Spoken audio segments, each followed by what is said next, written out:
복음 중심, 복음 정인입니다. 가장 중요한 단어입니다.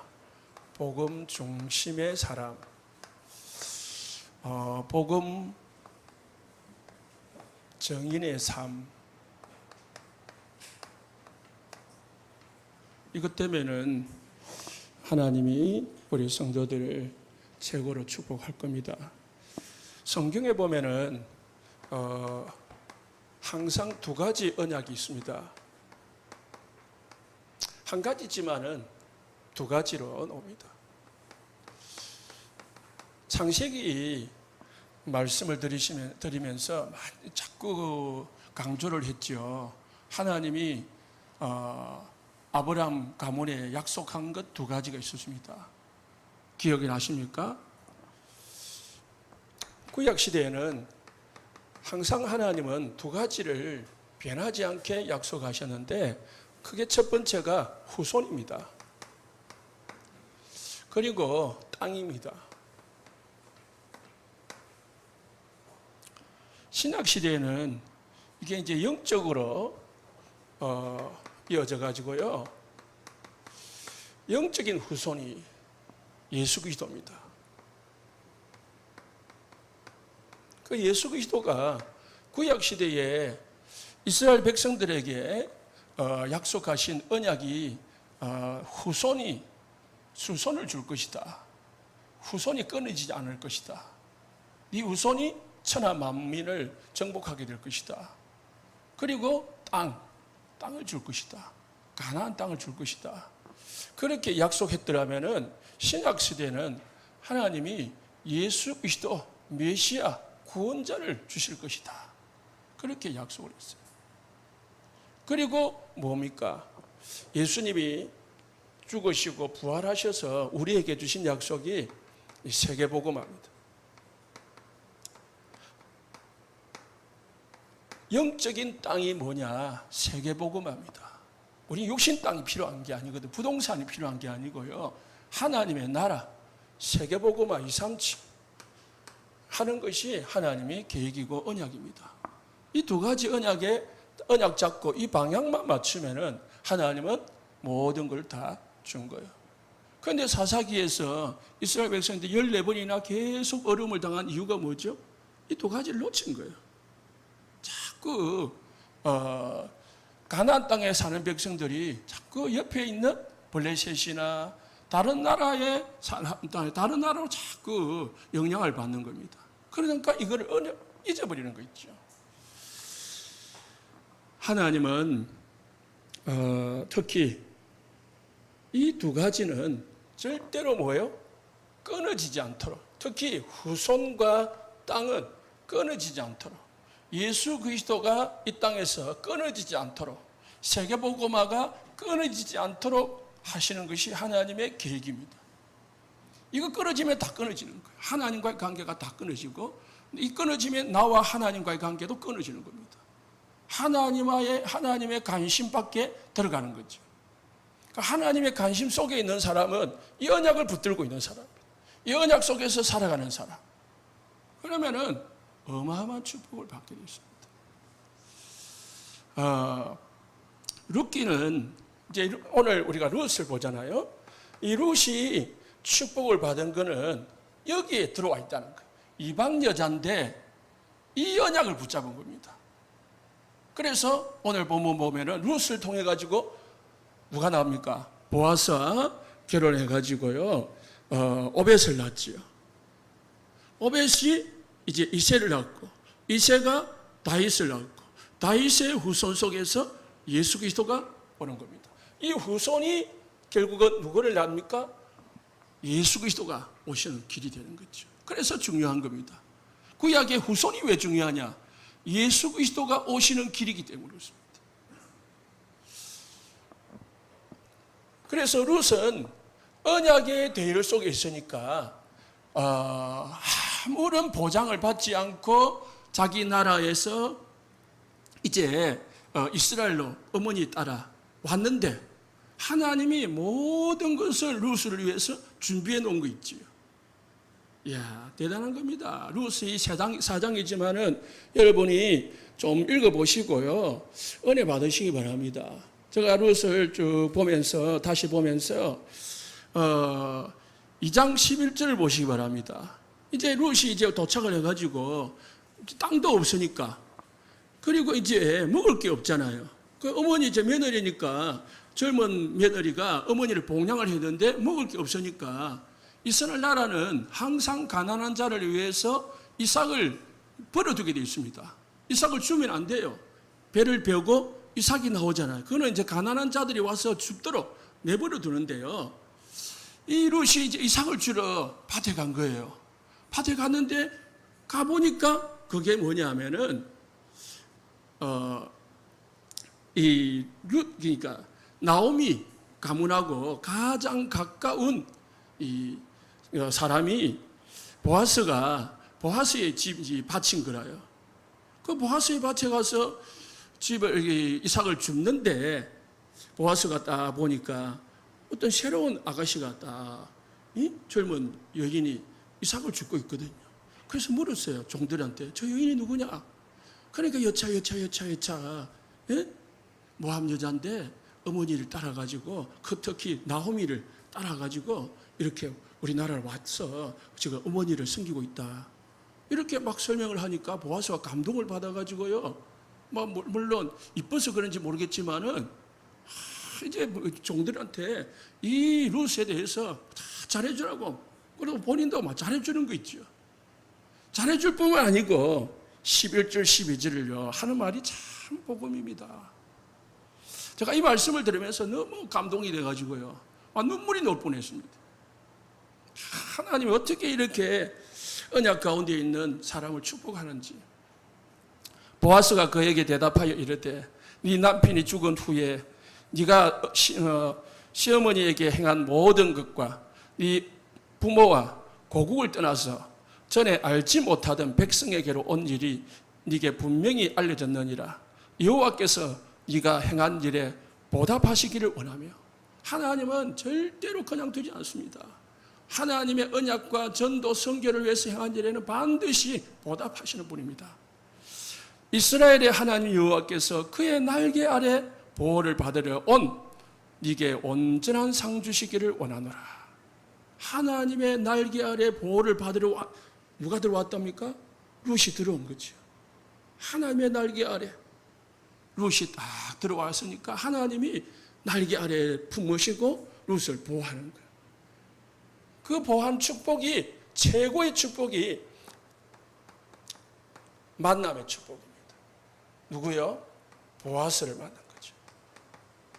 이 보아스가 언약의 사람이고 믿음의 사람이라.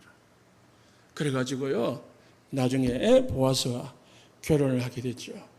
하나님은 여기서 이제요 중요한 단어가 나옵니다. 그게 뭐죠? 룻기에서 중요한 단어입니다. 기업 물을 자입니다. 계속 나옵니다. 기업 물을 자. 2장 1절에도요 계속해서 자꾸 나오죠. 보아스가 뭐요? 기업 물을 자다. 기업 물을 자란 뭐냐면은 이스라엘 나라는 하나님이 애굽에서 나온 이스라엘 백성들을 가나안 땅에 정복하게 만드시면서, 가나안 땅에 들어가게 만드시면서 하나님이 절대로 변경하지 못하도록 만든 법이 있어요. 그게 뭐냐면은 만약에 내가 가난하거나 내가 빚을 많이 져가지고 이제 땅을 담보로 해가지고 이제 돈을 빌려가지고 이제 땅을 팔았다. 그러면은 나중에 가장 가까운 친족 중에서 한 사람이 그 땅을 무조건 보상을 해주도록 만들었어요. 친족이 대신 사가지고 돌려주도록 만들었습니다. 왜? 땅은 이어져야 되니까. 그 땅에 이어져. 후손이 끊어지면은요, 다른 사람을 통해서, 다른 형제를 통해서라도 그 끊어진 형제의 후손을 이어주도록 만들었습니다. 그걸 기업 물을 자라고 합니다. 그러니까 왜 이런 법을 만들었느냐? 후손과 땅이 끊어지지 않도록 만들기 위해서 12지파를 하나님이 주셨습니다. 그리고 가나안 땅에 12지파를 정복하도록 만들었습니다. 나눠줬습니다. 그 땅을 대대손손 그 땅이 다른 지파로 넘어가지 않도록 그 지파 그 가문에 이어지도록 그렇게 하나님이 주셨어요. 왜요? 언제까지? 예수 그리스도가 오실 때까지 그렇게 하신 겁니다. 그 기름 부을 자가 누구냐? 보아스인데요. 보아스를 만난 겁니다. 물론 사장에 보면 차장 먼저 앞에 보면은 이 보아스보다 먼저 더 가까운 친족이 있었어요. 친족이 있었는데 그 친족이 1순위거든요. 쉽게 이야기하면은 여러분 부모님이 돌아가시면은 유산을 상속받잖아요. 그러면 가장 가까운 뭐요?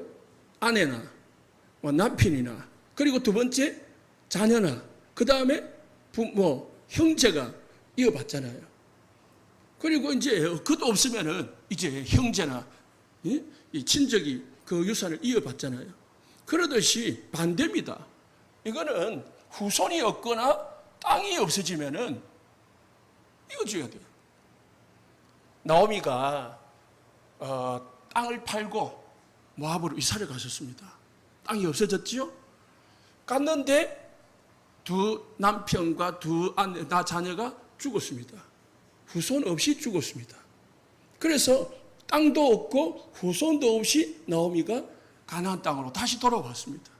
그러면 누가 하죠? 가장 가까운 친족 중에 한 사람이 다시 이 두 개를 회복시켜줘야 되는 거예요.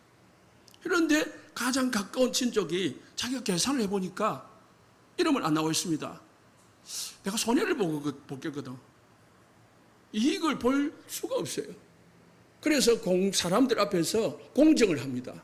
자기 신발을 벗어가지고 나는 기업 물을 자격을 포기하겠다. 그렇게 하면은 그 사람은 이제 창피를 당하는 거죠, 사실은. 네? 공식적으로. 그렇지만은 내가 이익을 위해서 포기하겠다면 포기를 할 수 있습니다. 그러니까 두 번째 기업 물을 자가 보아스가 되는 거예요. 보아스가 이제 기름 부을 자 돼가지고 이 두 가지를 이어줍니다. 나중에 너무너무 중요한 이야기입니다. 무슨 말이냐? 룻기가 개인사 이야기잖아요. 룻 한 사람의 이야기고요. 나오미의 이야기고 나오미 가정의 이야기인 것 같이 보이지만은 성경에 이 사람의 이야기가 왜 성경에 들어가 있냐면 이 중요한 성경에 룻의 그 행적이 언약과 연관이 되기 때문에 언약 속에 있는 룻의 삶이 되기 때문에 성경에 기록되어 있는 겁니다. 하나님의 계획 속에 있는 룻의 인생이기 때문에 성경에 기록되어 있는 겁니다. 자 보세요. 4장에 18절에 베레스의 계보는 이러하니라 했습니다. 베레스가 누구죠? 아시는 분 계십니까? 베레스는 창세기에 유다 12지파의 유다와 그리고 며느리 다말이 이 시아버지 유다를 속이고 아이를 낳았는데 그 아이가 베레스입니다. 왜? 유다가 자기 아들이 죽었는데 대를 이어야 되는데 안 줬어요. 왜? 죽을까 봐. 자꾸 첫 아들이 죽고 둘째 아들이 죽었거든요. 죽으니까 셋째 아들을 주지를 안 했습니다. 안 주니까 다말이 시아버지를 속여가지고 시아버지와 동침을 해가지고 아이를 낳았는데 그게 아이가 베레스입니다. 쉽게 말하면은 말도 안 되는 아이잖아요. 그런데 왜 성경이 기록되어 있죠? 성경은 그런 거 따지지 않습니다. 윤리 도덕 이전에 뭐가 중요하죠? 언약이 중요하고요. 복음이 중요한 겁니다. 하나님은 복음을 위해서 성경을 기록한 거지 윤리 도덕을 위해서 우리에게 성경을 주신 게 아닙니다. 자, 그래서요. 우리 모든 성도님들과 우리 교회는요. 오직 뭐요? 복음 중심의 교회, 복음 중심의 성도들이 되면은 하나님이 여러분의 인생을, 가정을 하는 모든 일들을 하나님이 축복합니다. 하나님은 복음 중심인 뭐죠? 룻, 룻을요, 하나님은 그냥 버려두지 않았습니다. 방금 말했지만 보아스를 만나게 하고요, 보아스를 만났어요. 가문의 모든 어려운 문제들, 가문의 절대적인 문제들을 다 회복되고, 하나님은 언약의 결단 속에서 언약의 삶을 사는 사람에게는요, 최고로 주시는 축복이 뭐냐면은 만남의 축복입니다. 만남의 축복. 성경 7 렘넌트를 다 보면은 하나님은요, 어려움 속에서도 다 만남의 축복을 주셨어요.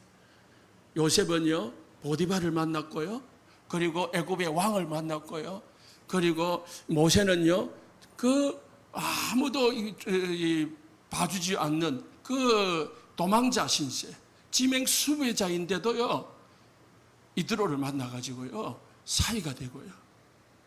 그리고 그 40년 동안 그 집에서요, 기억하게 되고요. 다윗은 사무엘을 만나고요.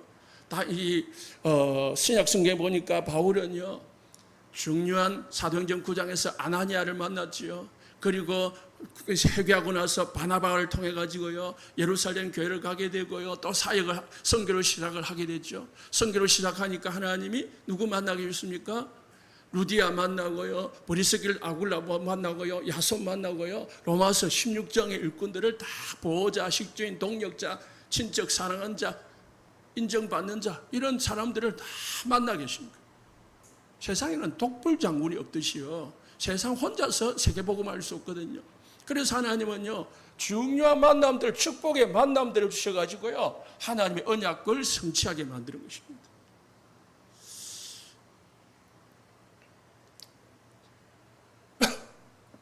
세상 사람들도 만남을 잘못하면은 불행하게 되겠죠. 그래서 아이들도 성장을 하면서 부모를 잘 만나야 되고, 그리고 친구를 잘 만나야 되고, 선생님을 잘 만나고, 그리고 직장에 가서 동료를 잘 만나고, 상사를 잘 만나고, 그리고 결혼을 해서 아내를 잘 만나고, 남편을 잘 만나고, 잘 만나야 그 사람이 형통한 삶을 사는 것이 맞듯이, 우리 하나님이 우리에게 주신 최고의 축복이 만남의 축복. 오늘 룻기를 보면은요, 룻이 무슨 축복을 받냐? 만남의 축복. 그냥 이삭주로 갔는데 누구 집이냐? 보아스의 집이라. 믿음의 사람의 집이라. 언약의 사람의 집이라. 기름 물을 자의 집이라. 거기서 다 보아스의 눈에 들게 되고, 보아스가 챙겨주면서 보아스와 서로 눈이 맞게 되고, 그래서 결혼을 하고 아이를 낳게 되고. 복음이 뭐죠? 하나님은 우리 인간에게요, 처음부터 복음을 주셨습니다. 창세기 3장 15절에 인간이 죄를 짓자마자 하나님을 떠나자 사단의 종이 될 때부터 하나님은 창세기 3장 15절을 주셨습니다. 15절의 핵심이 뭡니까? 여자의 후손이 했습니다. 나중에 여자의 후손이 와가지고요, 뱀의 머리를 상하게 할 것이 됐습니다. 뱀의 머리를 상하게 할 것입니다. 여자의 후손이 누굽니까? 남자의 후손이 아니란 말입니다. 남자의 후손은 저와 여러분을 남자의 후손이라고 해요. 남자의 피를, 혈통을 이은 사람을 남자의 후손이라고. 이 세상에 태어난 모든 사람들은 여자든 남자든 아이든 어른이든 다 남자의 후손입니다. 이 땅에는요, 여자의 후손이 없어요. 한 분만 여자의 후손입니다. 누굽니까? 예수 그리스도입니다.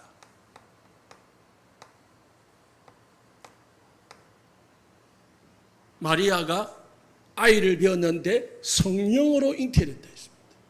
요셉을 알지 못하는, 남자를 알지 못하는 여자라 했습니다. 그 여자가 아이를 낳았는데 그 아이가 예수 그리스도라. 여자의 후손이 누굽니까? 예수 그리스도라. 그러면 뱀의 머리는 뭡니까? 뱀은 누구죠? 요한계시록 12장 9절에 보니까 큰 용이 내어 쫓겼는데, 하늘에서 전쟁이 있었는데 그 전쟁을, 하나님과 전쟁을 하다가, 큰 용이 하나님과 전쟁을 하다가 땅으로 내어 쫓겼는데 그 용이 누구냐? 옛뱀. 요한계시록 12장에 옛뱀이라고 했습니다. 창세기 3장 15절에 아담을 유혹했던 그 옛뱀, 곧 마귀라고도 하고 사단이라고도 하며 온 천하를 깨는 자라.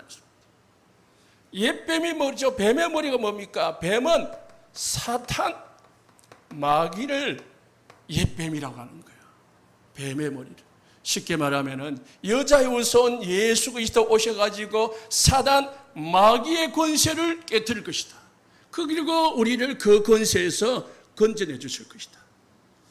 예수 믿으면은 사단의 권세에서, 귀신의 권세에서 해방되는 줄 믿으시기 바랍니다. 하나님의 아들이 오신 것은 마귀의 일을 멸하라 하십니다. 하나님이 아들 예수 그리스도 이 땅에 오셔서 우리의 영적인 이 문제들을 해결해 주신 것입니다. 성도님들, 살다 보면은요, 내 의지대로, 내 어떤 생각대로 이상하게 꼬이는 글들이 있습니다. 예수 이름으로 기도하시고 해결받으시기 바랍니다. 우리 주위에 뭔가 모르게 흑암, 공허, 어둠이요 역사한다는 거예요. 여러분의 가정에 은밀하게 들어와 가지고요 여러분의 가정을 어지럽게 만듭니다. 그래서 우리가 깨어 있어 가지고요 근신하면서요 이 사단의 전략을 예수 그리스도 이름으로만 이길 수 있다는 사실입니다. 다른 이름으로 이길 수 없어요. 불신자들은 방법을 씁니다. 구슬하기도 하고요, 부적을 붙여보기도 하고요, 뭐 종교를 찾아보기도 하고요, 막 열심히 하고 선을 행하기도 하고요, 다 해보지만은 이 세상에 절대적인 방법, 오직 한 방법이 있는데요, 쉬운 방법입니다. 여자의 우선 예수 그리스도입니다. 그게 세월이 지나가지고요, 하나님이 또 약속했습니다. 이사야서 7장 15절에, 14절에 이스라엘 나라가 이 언약을 놓치고 포로가 되었을 때, 노예가 되었을 때 하나님 다시 말씀하셨습니다. 처녀가 잉태하여 했습니다. 처녀가 잉태했다 했습니다. 처녀가 뭐죠? 여자가 잉태하여가 아닙니다. 여자는 다 아이를 배울 수 있습니다. 네? 여자가 아니고요, 처녀입니다. 남자를 알지 못하는 여자를 처녀라고 합니다. 여자는요, 처녀도 여자고 아줌마도 여자고요. 남자를 아는 여자도 여자고 모르는 여자도 여자예요. 그래서요, 성경은 정확하게 말합니다. 처녀가 잉태하여 아들을 낳을 것인데 그 이름을 임마누엘이라. 우리가 사단에 속여가지고 하나님을 떠났거든요. 하나님을 떠났는데 하나님을 떠나놓으니까 모든 문제가 나온 거예요. 아이가 태어나가지고요, 부모와 같이 있지 못하고 고아가 돼가지고요, 고아원으로 가고 회로 입양을 하면요, 그보다 더 큰 불행이 없습니다. 아이에게는요, 그보다 더 큰 충격이 없습니다. 그보다 더 큰 상처가 없습니다. 하나님을 떠난 우리에게 하나님을 만날 수 있는 길을 열어주시는데 그 길이 처녀가 잉태하여 아들을 낳을 것인데 그 이름이 임마누엘이다. 그 이름이 예수다. 그 이름이 예수 그리스도다. 그래서 하나님 만나는 길이 뭐라고요? 예수 그리스도를 통해서만 하나님 만날 수 있습니다. 내가 곧 길이요 진리요 생명이니 나로 말미암지 않고는 아버지께로 올 자가 없느니라 했습니다. 예수 믿을 때에 하나님 만나고요, 예수 이름으로만 사단을 이길 수가 있습니다. 예수 이름으로만 우리 집에 역사하는 어둠을 꺾을 수 있고요, 우리 아내, 우리 남편, 우리 자녀에게 역사하는 모든 사단의 계략을 이길 수가 있습니다. 예수 이름으로 꺾으시기 바랍니다. 우리 인간관계들 속에서요, 자꾸 뭔가 인간적으로 풀 수 있는 것도 있지만은 영적인 것은요, 절대로 인간적인 방법으로 풀 수가 없어요. 어떻게 해야 됩니까? 예수 이름을 부르어야 됩니다. 주의 이름을 부르는 자는 구원을 얻을 것이다. 그래서 하나님 우리에게 주신 최고의 이름이 마태복음 16장 16절, 주는 그리스도시요 살아계신 하나님의 아들이십니다. 그분은 살아계셨어요? 부활하셨어요?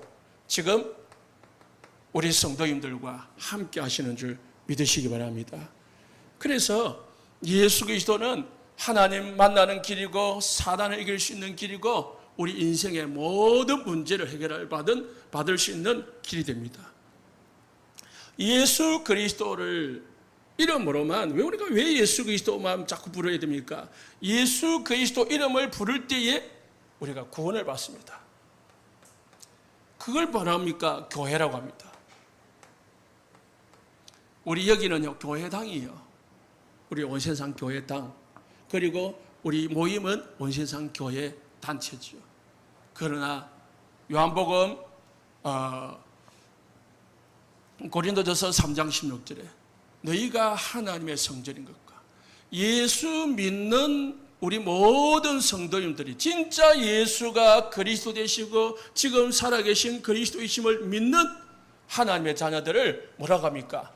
내가 내 교회를 세우리니. 예수님이 우리를 구원하셔가지고 우리를 성전으로 교회를 부르셨습니다.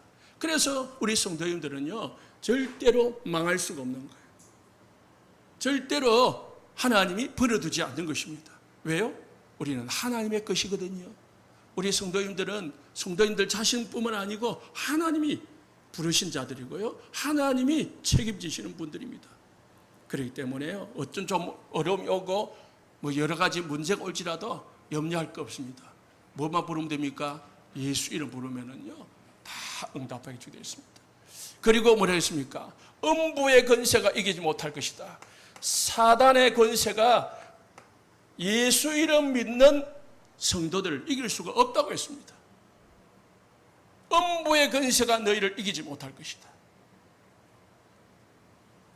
그래서 당당하게 우리는요, 사단의 권세를 꺾으면 됩니다. 우리 집의 역사는 모든 어둠의 권세를 꺾어보고 모든 우리 교회 역사는 어둠을 꺾어버리면은 문제가 해결됩니다. 많은 부분들이 영적인 부분들이기 때문에 예수 이름으로만 해결받을 수가 있습니다. 그리고 뭡니까? 하나님의 자녀 예수 그리스도 이름을 믿는 자들에게만 하나님은 기도 응답의 권세를 주셨습니다. 응답 받았다, 문제 해결됐다고 다 응답이 아닙니다. 사단이 주는 응답도 있습니다. 하나님이 주시는 응답을 받으시기를 예수님 축복합니다.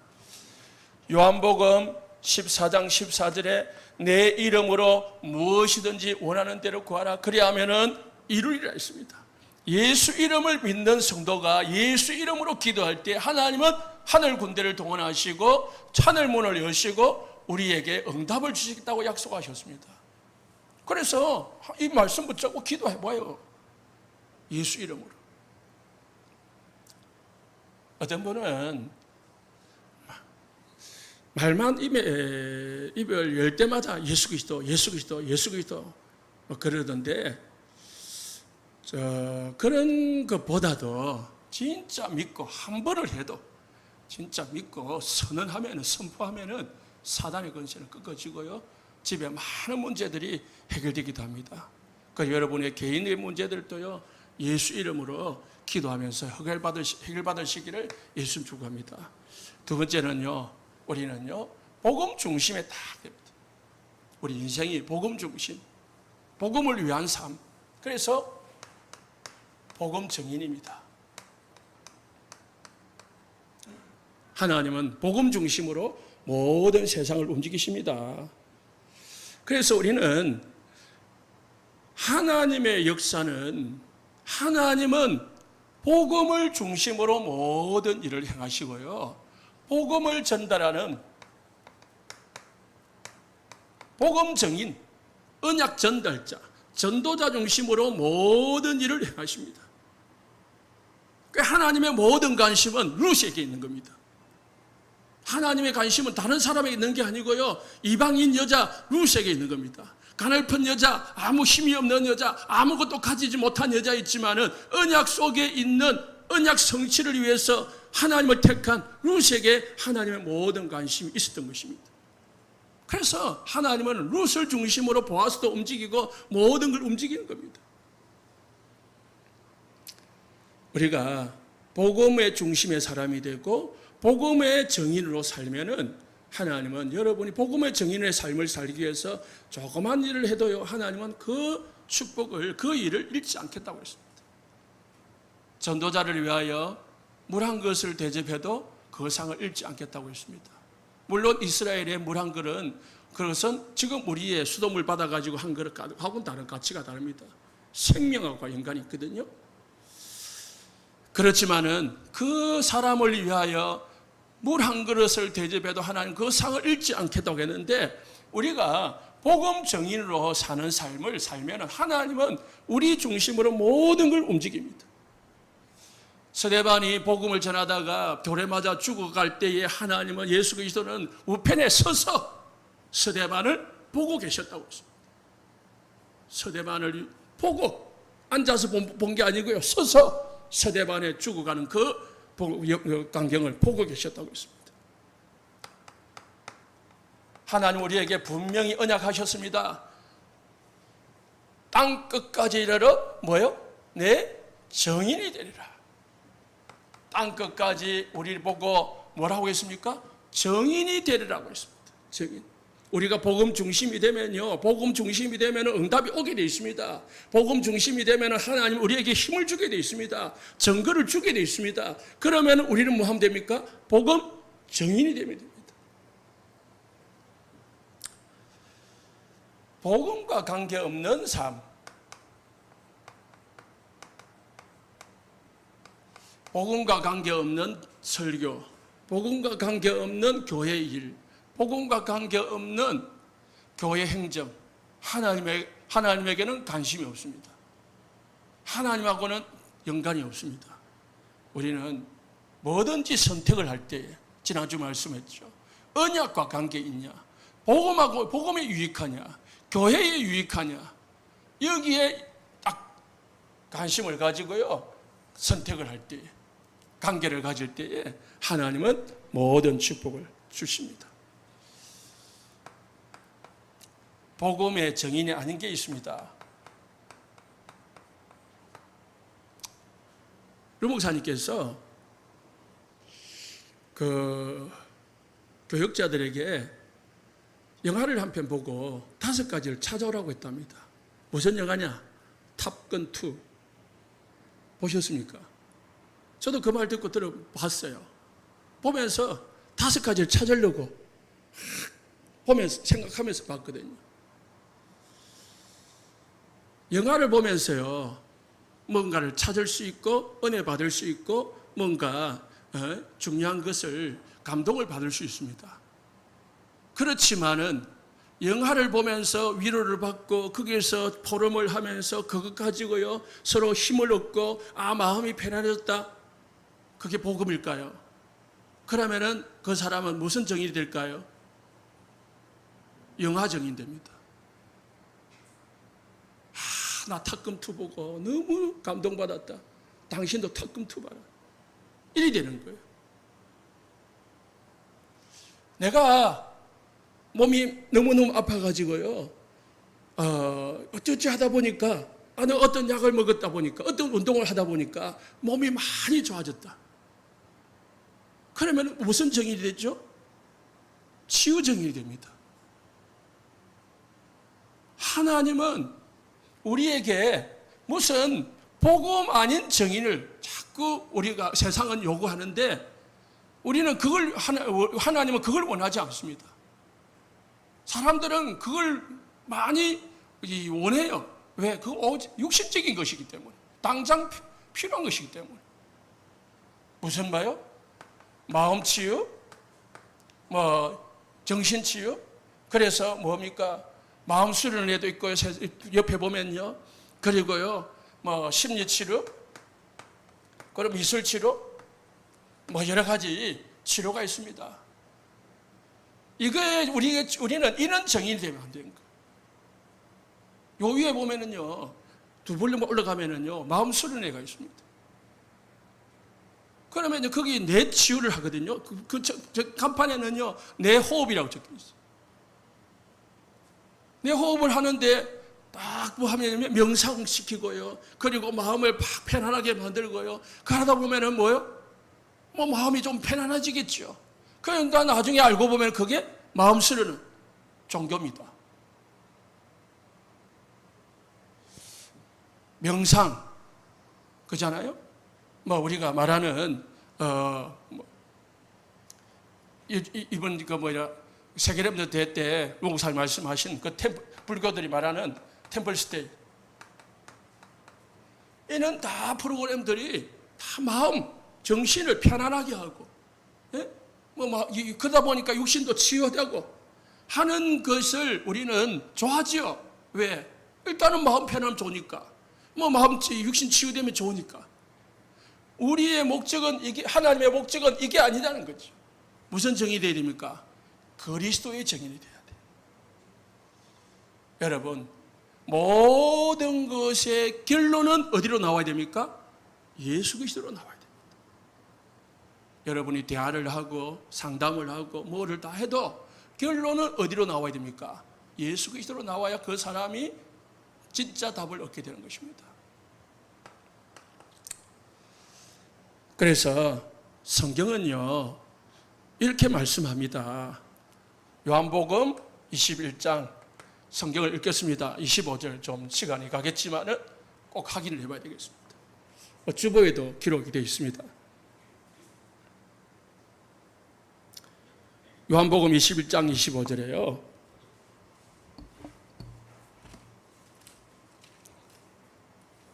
늦게 자시신 분들은 나중에 찾아보시고요. 제가 읽어드리겠습니다.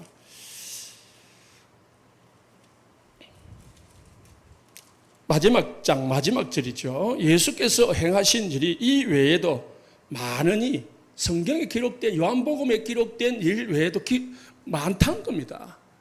요한복음에 뭐가 기록되어 있죠? 수많은 기적들이 기록되어 있습니다. 치유받고 귀신 쫓아내고 온갖 기적들이 일어났습니다. 심지어는 나사로가 죽었다가 살아난 것도 기록되어 있습니다. 이 일 외에 또 많으니 만일 낱낱이 기록된다면 이 세상에라도 기록된 책을 두기에 부족할 줄 아노라. 예수님이 행하신 기적을 성경에 책으로 써가지고요, 기록으로 남긴다면은요, 이 세상에 두기에 부족할 만큼 많다는 거예요. 물론 조금 가장된 거겠죠. 자, 앞장을 넘겨가지고요, 20장 마지막 절, 30절, 31절을 보겠습니다. 예수께서 제자들 앞에서 이 책에 기록되지 아니한 다른 표적도 많이 행했다. 요한복음에 기록되지 않은 기적들도 많이 행했습니다. 그런데 몇 개만 뽑아서 기록을 한 거지요. 왜요? 오직 이것을 기록하면 너희로 예수께서 하나님 아들 그리스도이심을 믿게 하려 하며 또 너희로 믿고 그 이름을 힘입어 뭘 얻을게요? 생명을 얻게 하려고 성경을 기록을 해놨다 이 말입니다. 성경을 우리에게 주신 목적, 룻기를 우리에게 주신 목적은 뭐냐? 언약의 중요성을 깨달아라. 언약의 중요성을 알고 언약 속에서 살아라. 언약의 정인으로 살아라. 그 말입니다.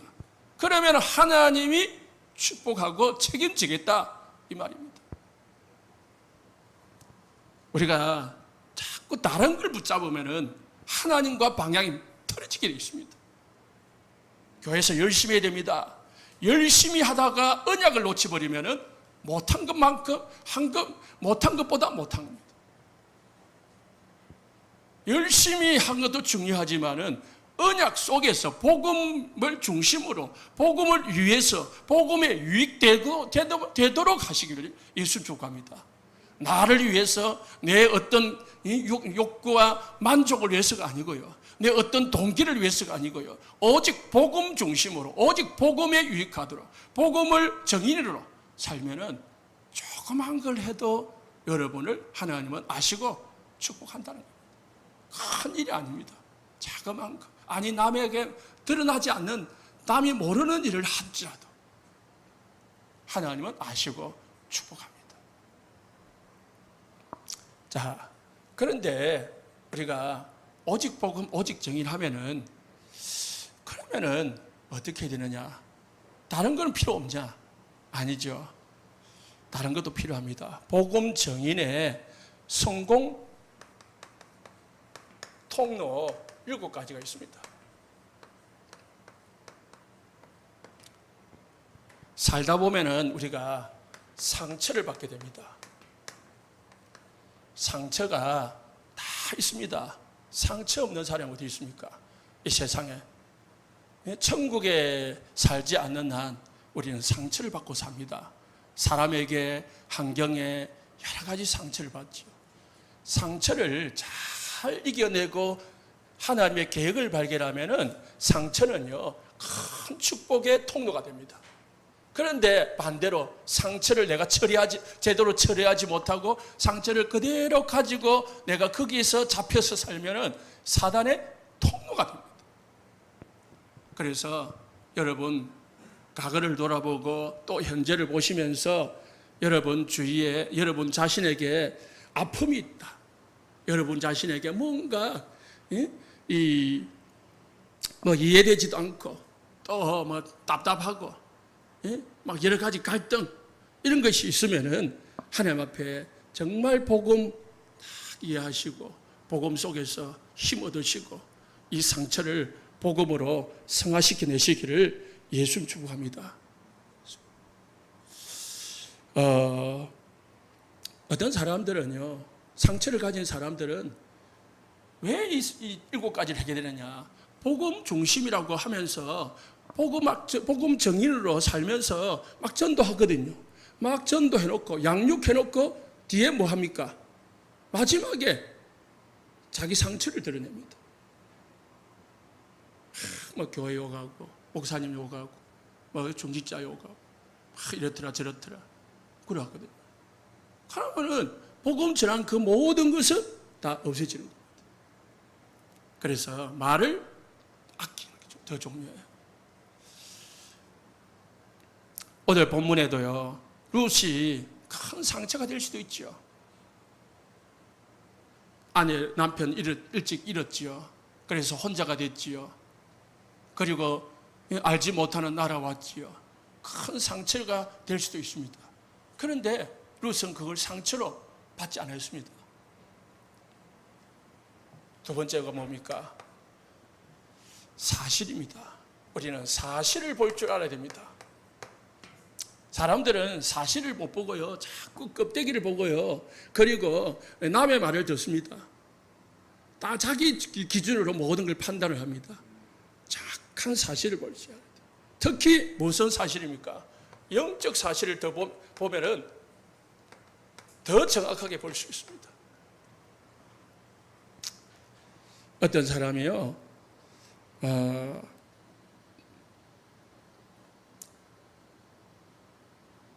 사람이 살다 보면은 상처를 받고 어려움을 당하지요.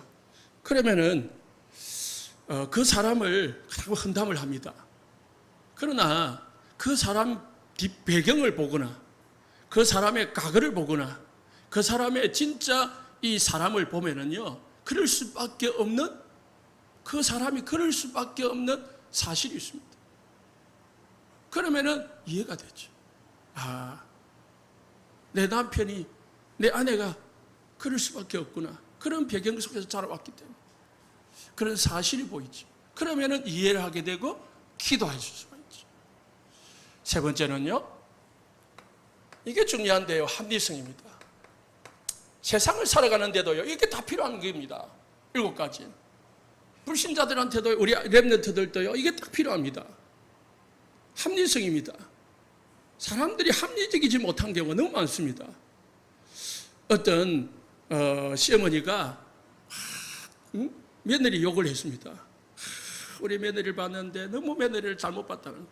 왜 잘못 봤냐? 늦게 일어나가지고요, 아들한테 밥도 안 해주고요, 예? 그렇게 회사를 보낸다는 거예요. 그러다가 이제 자기 딸이 시집을 갔어요. 가니까 우리 사이를 너무 잘 봤다는 거예요. 왜 사이를 잘 봤냐? 밥 안 해줘도요, 자기 혼자서 밥 차려 먹고요, 회사 잘 간다는 거예요.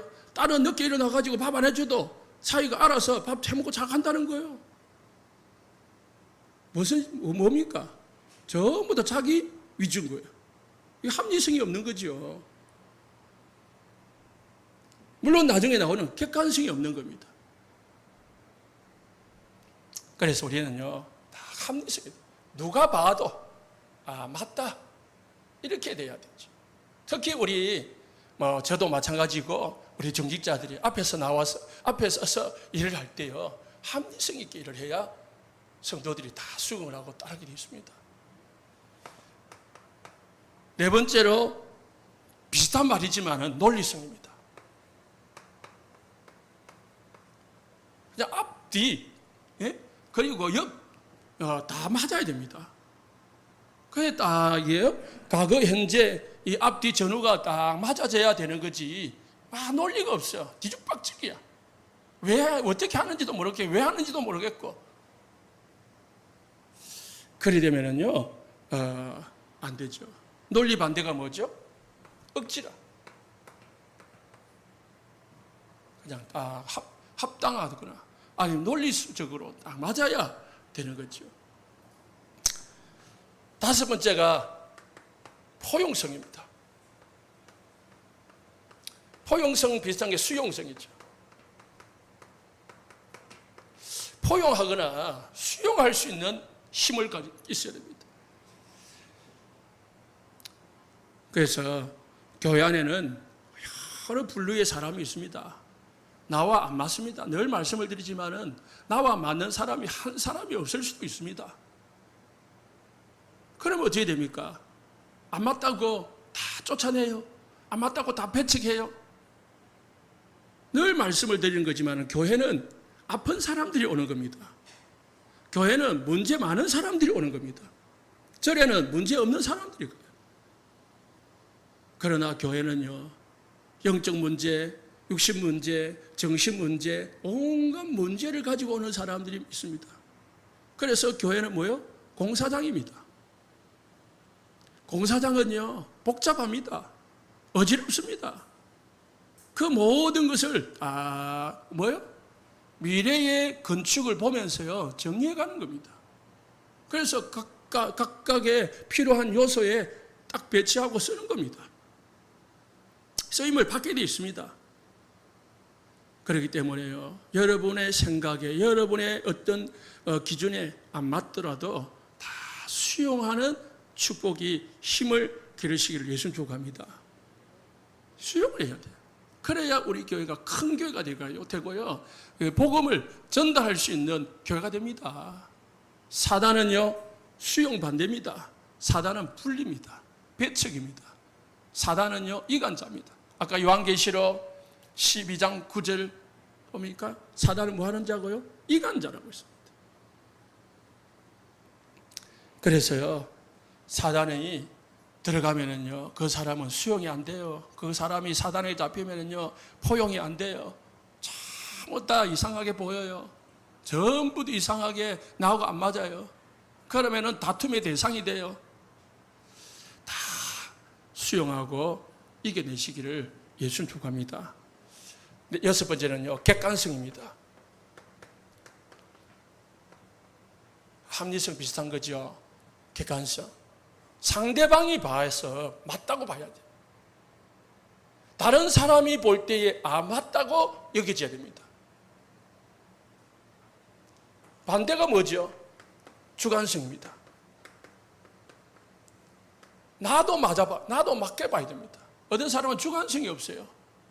주관성이 없다는 말이 뭐죠? 전부 다른 사람의 말에 끌려가요. 이래도 좋고 저래도 좋고 좋은 것 같이 보이지만은 주관성이 없어요. 자기 어떤 생각이 딱, 자기 신앙이 있어요. 그래서요, 이 7가지는 간단하게 말씀을 드렸지만은 성공의 통로가 되기도 하고 사단의 통로가 되기도 합니다.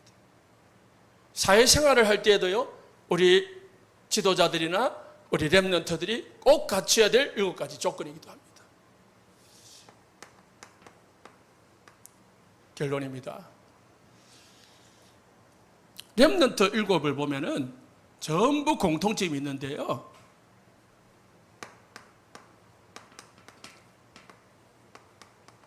언약을 잡고 언약 속에서 살았다는 거죠. 언약 잡고 사니까 자기 때문에, 그 렘넌트 한 사람 때문에 개인이 살고 가정 가문이 살고 그 나라가 살고 세계가 살더라는 거예요. 우리 성도님들과 우리 교회 때문에 여러분 가정 가문이 살고 직장과 산업이 살고 학교가 살고 우리 지역과 237이 살아나는 축복이 있으시길 바랍니다. 그러려면 우리가 먼저 뭡니까? 보좌의 축복을 힘을 얻는 개인 플랫폼을 먼저 가지는 게 필요합니다. 매일 하나님 앞에 힘을 얻는 정시기도 시간을 가지시기 바랍니다. 그리고 우리에게는 현장이 있습니다. 현장을 지키고 현장을 살리는 파수꾼의 사명을 감당하다 보면은 하나님 우리에게 파수망대가 되는 응답을 줍니다.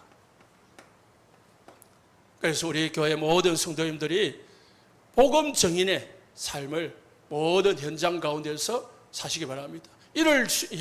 이 파수꾼 파수망대의 축복을 누리려면 모든 현장 가운데서 우리 뭐 해야 됩니까? 항상 기도하는 무시기도 24 기도의 축복을 누릴 수 있어야 됩니다.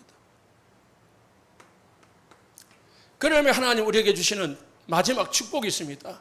그게 무엇입니까? 세상과 소통할 수 있는 안테나의 응답을 줍니다. 시공간을 초월하는 응답의 역사가 우리가 237 살릴 수 있는 안테나의 응답이 우리에게 오게 되어 있습니다. 응답받고 승리하는 모든 성도들 되시기를 예수님 축복합니다.